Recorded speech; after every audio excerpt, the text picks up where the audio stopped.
What up, y'all? It's RizzyBeats, and I am here talking about the 80s dance night with Let's Dance for Lowell Records, RizzyBeats, this Saturday over at the Underfront. All vinyl, all 80s, all dance. We're going all the way in. And so since we're reminiscing about, this whole journey we've been on and everything, I wanted to talk about like a really special moment we had. That first night. So it's like as James was saying, it was like we were doing you do an hour, I do an hour, blah blah blah, and just kind of doing it that way. So it's not like it's not like he does 2.5 hours or like 2 hours, I do 2 hours, and then people don't get to see us both. I think we were thinking this way we'll both get some shine. It'll be a good mix, blah blah blah.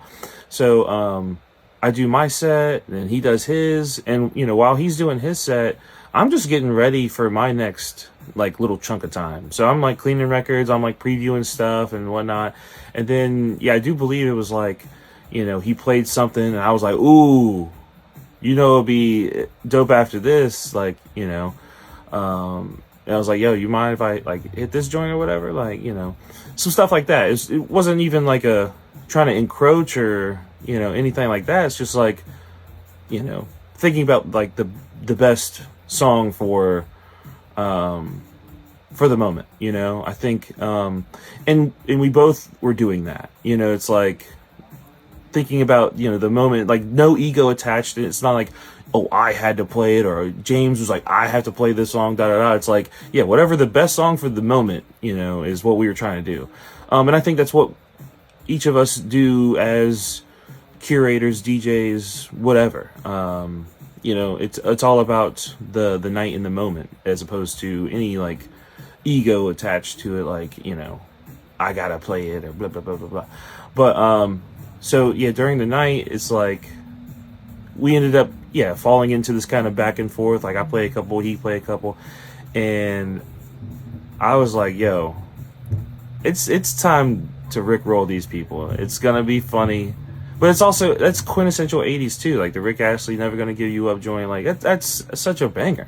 Outside of it's memed lore, it's just a dope song, a dope 80s song. So I was like, yo, I'm playing this shit. And hit that joint, it's doing gangbusters. And then I'm like, damn, how do you even follow the rickroll? You gotta come with a joint, you You gotta come with a banger if you're trying to follow the rickroll, because then you can rickroll yourself out of a crowd. So I was thinking really hard. I was like, damn. And then I was like, yo, we have not even played motherfucking I Want to Dance with Somebody yet. I was like, oh, dude, yeah, that's, and it's the peak of the night. We're here. Let's. I'm like, all right, cool. So I start queuing that one up, and so while I'm thinking about that, James is also thinking about that, because I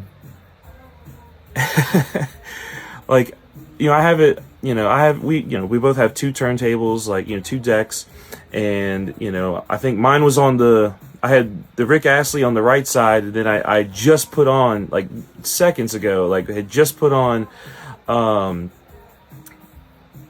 the Whitney Houston, and then James, because we're across from each other, he's looking at me, he's like, yo, and he pulls up the Whitney Houston I Want to Dance with Somebody record, shows, he's like, yo, this joint, and I was like, dude, I already got it queued up.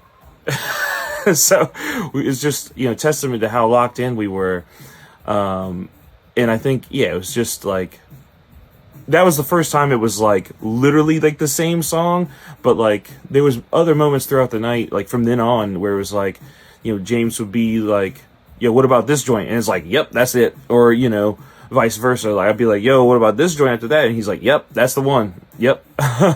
So it just really symbiotic, and that was why I wanted to do the battleship style, because you could have that communication, and it would be really fun, because it's it's talking we're talking we're sitting across from a table, as opposed to next to each other.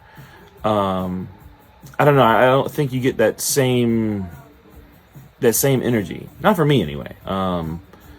Because I've done a few like face to face or whatever since then, and I feel like the energy is much better. It just feels right. You know what I mean? And we're like just talking across the our decks and stuff. It's just really cool. So yeah, that's the kind of energy we're bringing. And it's like, you know, the following year there was at least 2 or 3 occasions where we had the same songs in mind. It was just like, oh yeah, dude, like it happened like 2 or 3 times. It's like, man, we are locked in. And so I'm looking forward to that again on Saturday. It's gonna be so much fun because he's got records. You know, he's been accruing, you know, over the last year, and so have I. But it's just gonna be fun, and you know, we don't know what each other's gonna play, what each other's gonna bring till pretty much that day. And you know, I think the first time we looked at each other's crates just to really kind of have an idea, like, so we weren't stepping on each other's toes and bringing the same amount of stuff. But like, yeah, I think, you know, it's gonna be even more fun with the mystery. But we're, you know, we know what the mission is, so it's gonna be cool. But yeah, so Saturday, 8 o'clock, Underfront. Get your tickets. It's gonna be sick. You're gonna want to be there. You don't want to be anywhere else. If you're somewhere else, you're missing out. Just, that's a period. So, yeah. Catch you later, people. Peace.